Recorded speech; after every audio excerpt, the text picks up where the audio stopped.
Oke, kembali lagi bersama saya Muhammad Jazaul Aksan, mahasiswa dari Politeknik Negeri Malang, PSDKU di Kota Kediri, dari Manajemen Informatika kelas 2C semester 3 ini, masih semester 3 ya.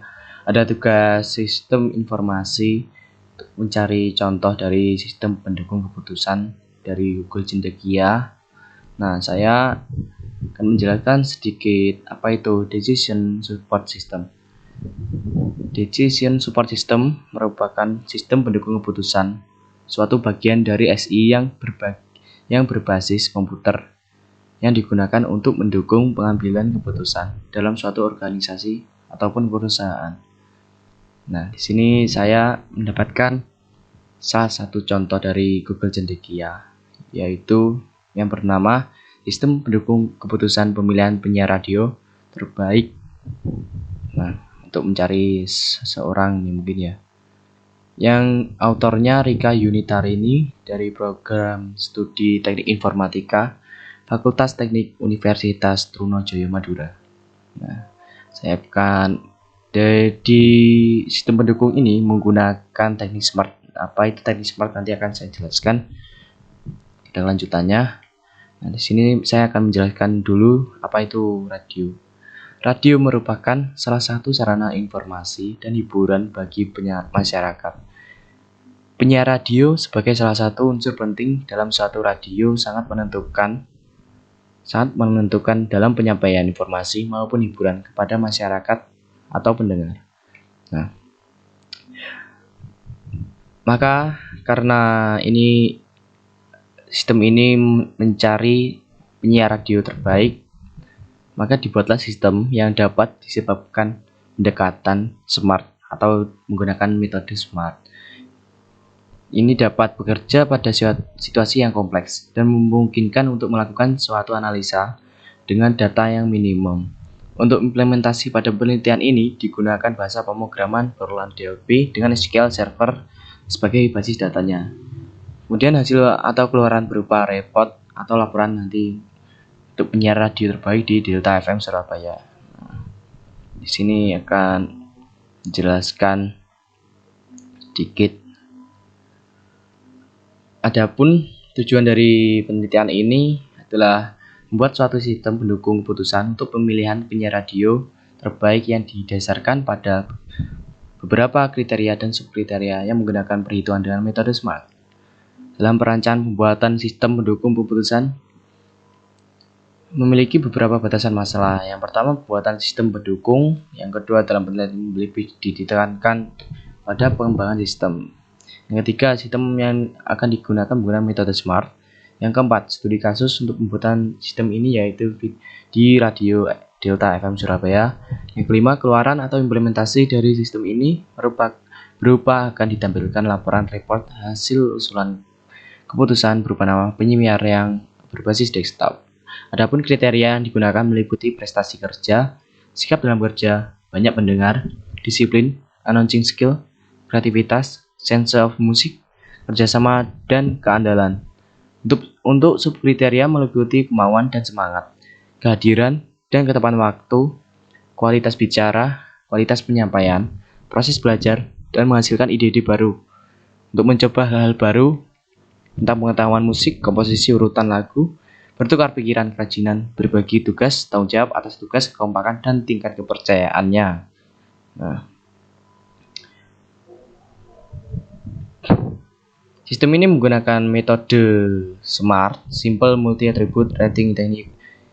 SMART merupakan metode dalam pengambilan keputusan multi-atribut. Teknik pengambilan keputusan multi-atribut ini digunakan untuk mendukung pembuat keputusan dalam memilih beberapa alternatif. Setiap pembuat keputusan harus memiliki sebuah alternatif yang sesuai dengan tujuan yang dirumuskan. Setiap alternatif sendiri terdiri dari kumpulan atribut dan setiap atribut mempunyai nilai-nilai. Nah, nilai ini dirata-rata dengan skala tertentu. Nilai atribut mempunyai bobot yang menggambarkan beberapa penting skala tertentu dibandingkan dengan atribut lain. Pembobotan dan pemberian peringkat ini digunakan untuk menilai setiap alternatif agar diperoleh alternatif terbaik.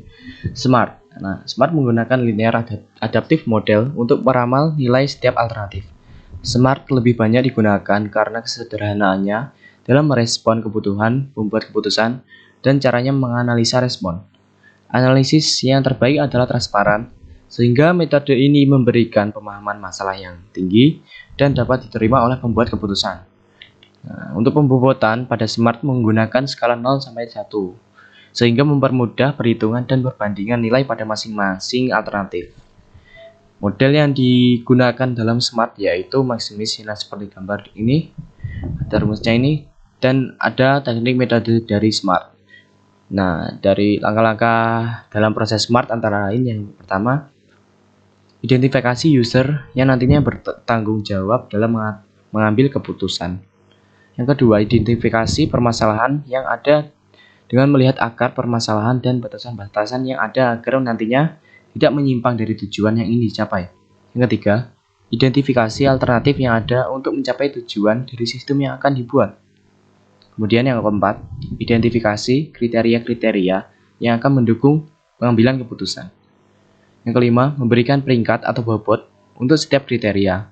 Pemberian peringkat atau bobot ini ditentukan oleh user dan sistem akan memberikan bobot skala default dari peringkat yang dimasukkan.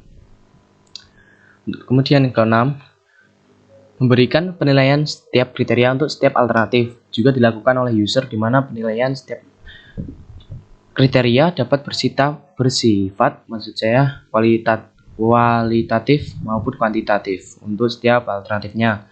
Yang ketujuh, mengembangkan single attribute utilities yang mencerminkan seberapa baik setiap alternatif dilihat dari setiap kriteria.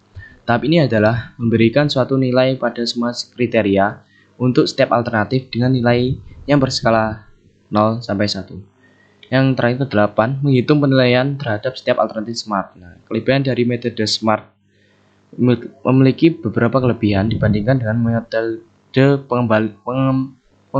pengambilan keputusan yang lain, yaitu yang pertama, mungkin melakukan penambahan atau pengurangan alternatif. Pada metode SMART, penambahan atau pengurangan alternatif tidak akan mempengaruhi perhitungan pembobotan serta setiap penilaian alternatif tidak saling bergantung. Nah, yang kedua, sederhana. Perhitungan pada metode SMART lebih sederhana sehingga tidak diperlukan perhitungan matematis yang rumit dengan pemahaman yang matematika yang kuat. Yang ketiga, transparan. Proses dalam menganalisa alternatif dan kriteria dalam SMART dapat dilihat oleh user, sehingga user dapat memahami bagaimana alternatif tertentu dalam dipilih. Alasan-alasan bagaimana alternatif itu dipilih dapat dilihat dari prosedur-prosedur yang dilakukan dalam SMART, mulai dari penentuan kriteria, pembobotan, dan pemberian nilai pada setiap alternatif. Yang keempat, fleksibilitas pembobotan. Pembobotan yang dipakai dalam metode ini ada 3 jenis pembobotan, yaitu secara langsung, direct weighting, pembobotan swing weighting, pembobotan centroid weighting. Dan kemudian ada penjelasan sedikit dari SQL Server yang bisa dibaca di jurnal ini. Dan selanjutnya ada perubahan DLP tadi, software yang digunakan dalam sistem informasi ini. Nah, dalam metodologi penelitian untuk memperoleh data di dalam penyusunan penelitian, maka digunakan beberapa metode, diantaranya perumusan masalah. Perumusan masalah. Yang kedua, penentuan kebutuhan sistem. 3, studi literatur. Keempat, desain sistem. Kelima, evaluasi. 6, dan dokumentasi. Nah, metodologi penelitian tadi ya ada 6 tadi yang sudah saya sebutkan. Di sini ada analisis kebutuhan, data inputan meliputi analisis kebutuhan, yaitu yang pertama, data-data penyiar diperoleh dari bagian personalia meliputi nama-nama penyiar. Data-data kriteria penyiar diperoleh dari bagian program direktur meliputi kriteria internal dan eksternal. Data-data nilai diperoleh dari bagian tim penilai meliputi hasil penilaian, perhitungan alternatif setiap kriteria, penilaian utility, dan penilaian akhir. Data-data bobot diperoleh dari bagian tim penilai meliputi pembobotan kriteria dengan metode SMART. Nah, di sini ada use case diagramnya. Use case diagram pada rancangan sistem pendukung keputusan pemilihan penyiar radio terbaik yang dibuat, terdapat 2 aktor yang terlibat, yaitu user tim penilai